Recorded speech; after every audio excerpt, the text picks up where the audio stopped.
नमस्कार, आप देख रहे हैं सी न्यूज और मैं हूं ज्योति अरोड़ा। आइए नजर डालते हैं इस वक्त के न्यूज बुलेटिन पर। नरकटियागंज मंडल के रखई पंचायत के रखई नया टोला गांव के निवासी फूलसोबेन खातून पति स्वर्गीय अलीशेर दीवान का लड़का इस्लाम दीवान को उसी गांव के दबंग बुदेली पाल और उनके 6 सहयोगी मिलकर रॉड और कुदाल से मारकर हत्या कर दी।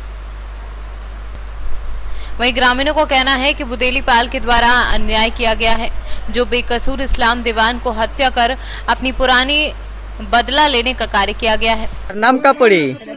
राजू शाह।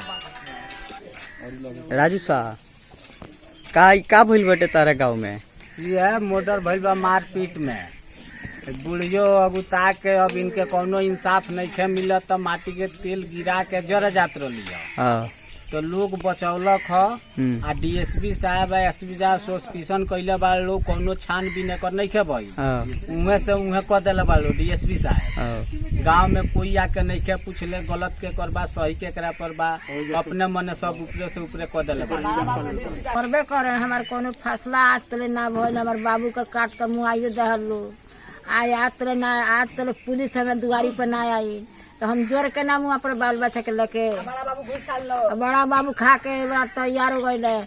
कोनो फसला अगर कैले इसलिए कैला मुँह खाए लो मिल गिल के। तू का इंसाफ चाहता रू? हम बिहार से सीनू संवाददाता आर्यन की रिपोर्ट। छत्तीसगढ़ में लगातार कोरोना संक्रमितों के बढ़ते आंकड़ों को देखते हुए आज महासमुंद जिला कलेक्टर ने महासमुंद जिले के 3 नगरीय निकाय क्षेत्रों को 7 दिवस के लिए पूर्ण लॉकडाउन करने के निर्देश दिए हैं। साथ ही जिले से बाहर जाने के लिए ई पास एसडीएम द्वारा जारी किया जाएगा, जो अब नीले रंग में होगा। महासमुंद कलेक्टर के द्वारा 7 दिन का पूर्ण लॉकडाउन करने के निर्देश जारी किए गए हैं। केवल 3 में इसको लगाया जा रहा है, क्योंकि केवल ये 3 महासमुंद, बसना और बागबाहरा में वर्तमान में एक्टिव पॉजिटिव केसेस हैं। बाकी जो 3 नगरीय निकाय हैं उनमें कोई भी एक्टिव पॉजिटिव केस नगरीय निकाय क्षेत्र में पिछले 5 दिनों में नहीं आया है, जिस कारण वहां पे कोई अभी लगाने की आवश्यकता प्रतीत नहीं हुई है। ध्यान दें कि ये लॉकडाउन हम लोग केवल चेन को ब्रेक करने के लिए लगा रहे हैं और आशा यही है कि सभी नागरिक जिले के मास्क पहनते हुए ही अपना सारा काम करते रहेंगे, जिससे कि हमारे जिले में संक्रमण को न केवल रोका जा सके बल्कि लॉकडाउन की नौबत दोबारा कहीं पर लगाने की आवश्यकता ना पड़े। इसके लिए सीधे जो हमारे जो पुलिस का कंट्रोल रूम नंबर होता है, जो 104 डायल 112 को सीधे कर लीजिए, वो जिले को आ ही जाएगा। इसके अलावा जो हमारे प्रत्येक कंटेनमेंट सेंटर, क्योंकि ये तीनों नगरीय निकाय अब कंटेनमेंट सेंटर हैं, तो इनके एसडीएम यहाँ पे इंसिडेंट कमांडर हैं। तो मेरा सभी से अनुरोध है, स्थानीय लोगों से, आप अपने एसडीएम और एसडीओपी से परिचित रहते हैं, अपने एसडीएम एसडीओपी या मुख्य नगर पालिका अधिकारी को सीधे फोन लगा लें। उनको हम लोगों से अलग से बैठक लेके समझाइश दी जा चुकी है कि वो लोग ये शिकायतों को जो अपने स्तर पे निराकरण कर सकते हैं करेंगे, और जो नहीं होता है वैसे भी जिला स्तर पे हम लोग 24/7 सभी लोग तैनात हैं। हम लोग का काम रहेगा करने का। सर, जिले में अभी तक कितने कोविड के केसेस आए हुए हैं, कितने डिस्चार्ज हो चुके हैं, कितने एक्टिव केसेस आ चुके हैं? ऐसा देखिए साहब, क्या हुआ है कि हमारे पास टोटल 104 जे आदेश जब जारी हुआ है 2 दिन पहले, तब 104 केसेस थे, लेकिन इसके बाद फिर से 6 केसेस और पॉजिटिव आ गए कल के दिन में। आज अभी तक कोई केस पॉजिटिव नहीं आया, तो एज ऑफ नाउ 110 केसेस है। 110 में से टोटल 18 केसेस अभी भी एक्टिव हैं। ये एक्टिव केसेस में से हमारे जो नगरीय निकाय में जो एक्टिव पॉजिटिव केसेस पिछले 5 या 6 दिनों में पाए गए हैं, केवल उनको हमने हाई रिस्क मानते हुए, ज्यादा जरूरी ये है कि जो लोग पॉजिटिव हैं उन लोग किस किस से संपर्क में आए, वो सूची देख के ये अंदाजा लगाया जाता है कि आने वाले दिनों में और कौन कहाँ पे कितने पॉजिटिव आएंगे। इस आधार पर, इस एनालिसिस के आधार पर हमारे वर्तमान में ये 3 नगरीय निकाय हाई रिस्क की जोन में आ रहे हैं, जिसकी वजह से इनको इस 1 सप्ताह के लॉकडाउन के लिए दिया जा रहा है। मेरा सभी से अनुरोध है कि जैसे लॉकडाउन 1 और 2 में आपने भारतीय होने के नाते एक शानदार परिचय दिया था अपने संयम का, मेरा अनुरोध आप सभी से है, कृपया करके इन 3 नगरीय निकाय के वासियों द्वारा से उसी प्रकार के संयम का अनुरोध है, जिससे कि आप और हम चीन से बेहतर परफॉर्मेंस दिखाते हुए ये लॉकडाउन को न केवल सफल बनाए, बल्कि ये जो वायरस है, इस वायरस को आगे हमारे बीच के लोगों के बीच में और संक्रमण ना हो, इसमें आप और मैं इसे सफल बनाए। आज की आधी रात, आज जब 12 बजेंगे तब से चालू हो जाएगा और 31 तारीख की देर आधी रात यानी 1 तारीख का सुबह तक लागू रहेगा। इसको लॉकडाउन कहा जा रहा है। ये लॉकडाउन का उद्देश्य कर्फ्यू नहीं है, स्पष्ट करना।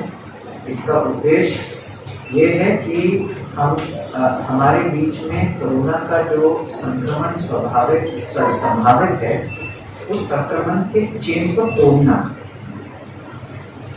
ये जो तीनों नगर हैं, महासमुंद, बसना और बाड़पहरा, इन तीनों में पिछले 5 दिनों में एक्टिव पॉजिटिव केस पाए गए हैं। बाकी नगरीय निकाय क्षेत्रों में जिले में जाएगा, पूरा झुंड बन के नहीं जाएगा। एक परिवार से एक व्यक्ति एक समय पे निकले। हम लोगों ने जिले में छूट का समय प्रातः 6 बजे से प्रातः 10 बजे तक का दिया है।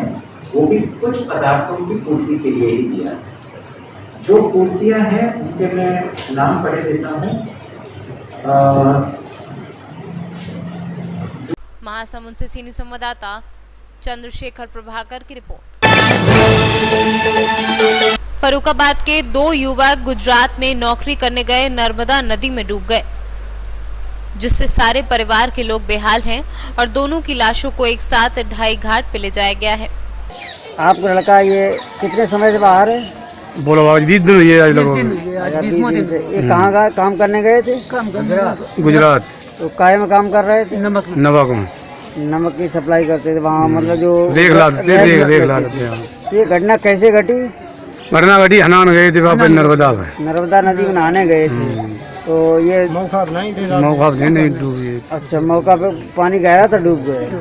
और सब मौका थे नहीं थे, डूबी मानो डूबी गए ज्यादा पानी। इसकी सूचना कैसे मिली? सूचना मिली 2 भतीजे थे वहाँ हमारे। अच्छा। और 2 लड़का और रिश्तेदार थे। आलोक मौका थो, अनुराग, आलोक, शंभूदयाल लड़का, एक मोहित, रोहित। इसके बाद आप गए या वही लोग लेके? नहीं वो ही लेके आए था। नाम पता करके, ताकि बाद में उधर से डेड बॉडी आई है। दादा, ये आपका लड़का मनोज कुमार था? हाँ। इसकी उम्र कितनी है? 15 साल। ये अपने माता पिता का इकलौता पुत्र है? हाँ, एक लड़का है। उनकी माता गुजर चुकी सन 99। केवल आप ही हैं? हाँ, अकेले हैं। तो आपको यही सहारा था, आपको कुछ दिखाई देता नहीं है? नहीं दिखाई देता, नेत्र है। तो आपका लाठी का सहारा यही था, वो भी गुजर गया? वो भी गुजर गया। फरुखाबाद से सीनियर संवाददाता पुष्पेंद्र सिंह की रिपोर्ट। छोटाउदेपुर जिले में बोडेली जलाराम अस्पताल के डॉक्टर और कर्मचारियों का विरोध प्रदर्शन। पिछले 4 महीनों से तनख्वाह नहीं मिलने से किया विरोध। डॉक्टरों सहित 27 कर्मचारी ट्रस्ट के अस्पताल में तनख्वाह से वंचित हैं। गुजरात से सीनियर संवाददाता विनेश राठवा की रिपोर्ट। जसपुर जिले में हाथियों का आतंक इस कदर बना हुआ है कि जिले भर में हाथियों के हमले से लगातार कई लोगों की मौत हो रही है। इसी बीच आपको बता दें, जसपुर के पत्थल गांव वन परिक्षेत्र के लुडेंग के पंडरी बहला में 72 वर्षीय बुजुर्ग को 14 हाथियों के दल ने देर रात बुजुर्ग के घर को पहले क्षतिग्रस्त किया, फिर उसके मक्के के खेत में घर से बुजुर्ग को निकालकर कुचलकर मार डाला। हाथियों ने अपना आतंक इस कदर बुजुर्ग पर ढाया कि मृतक बुजुर्ग को जमीन के नीचे आधे सर तक अंदर गाड़ दिया। बता दें कि इस जिले में हाथियों और इंसानों के बीच खूनी जंग चल रहा है। बीते 2 दिन पहले तपकरा वन परिक्षेत्र में एक हाथी को करंट लगाकर मार डाला गया। बड़ी वजह है कि वन विभाग की नाकामी दिखाई दे रही है। इधर से आया, जो हम लोग सो रहे थे उधर से, और जैसे दरवाज़ा के अंदर घुसा वैसे हम लोग दौड़ रहे थे। उसके बाद में दरवाज़ा खोले और मम्मी लोग उठाए। उसके बाद में जो बीच वाला रूम पे आया हाथी, उसके बाद में वो पापा लोग के साथ तो बोले कि यहीं पे रुक जाओ। तो मैं बोली रुकना सेफ नहीं है यहाँ पे। तो हम लोग, पापा आगे चला गया और हम लोग पीछे में 2-3 जने थे। तो फिर तीनों जने, मम्मी बोले कि यहीं पे रुक जाओ। तो हम लोग बोले कि रुकना सेफ नहीं है तो हम चलते हैं बोले। फिर हम लोग 2 जने निकल गए और मम्मी पीछे में थी और गई। और उसको, नानी लोग को तो हम बोलने नहीं पाए क्योंकि हमारे पास वक्त कम था। इसी की वजह से हम उसको बोल नहीं पाए। तो फिर नानी लोग पता नहीं घर वाले तोड़ रहा था आगे वाला को, तो उसको फिर इधर से आए होंगे, फिर वहाँ पे घुस गए। फिर नाना जी पता नहीं वो खिड़की तरफ से कहाँ निकल रहा था, तो उसको हाथ से वो कर दिया। घर ला तोड़ दीस और डोकरा ला घर के भीतरी ले बाहर अंग लेके पटक दीस और डोकरी घर अंदरे में रह गईस और घर मन ला पूरा तरीके से तोड़ दीस। तो आप मन कब पता चली? सुबह पता चली? हमन ला तो शाम के पता चले रही, बाकी हाथी आई का कि नहीं जानत रही। देखिए क्या वन परिक्षेत्र पत्थल गांव के अंतर्गत आज रात में करीब 10:30-11 बजे के बीच में 14 हाथी का दल, जिसे हमने गौतमी हाथी का दल नाम दिया है, वो ग्राम पंटरी बहला जो लूड़े का ही एक मोहल्ला है, इसमें विचरण करते हुए ये जो मृतक है उनके घर के पास पहुँचे। पहले तो उनके घर को तोड़ना शुरू किया, तो उन्होंने डर के इधर उधर भागने लगे और इसी बीच में हाथी से उसका सामना हो गया और फिर हाथी ने उसको कुचल दिया। जसपुर से सी न्यूज़ संवाददाता दीपक वर्मा की रिपोर्ट। इस वक्त के न्यूज बुलेटिन में फिलहाल इतना ही। देश और दुनिया की तमाम बड़ी खबरों के लिए आप देखते रहिए सी न्यूज़। हर खबर आपके साथ, आपके हाथ।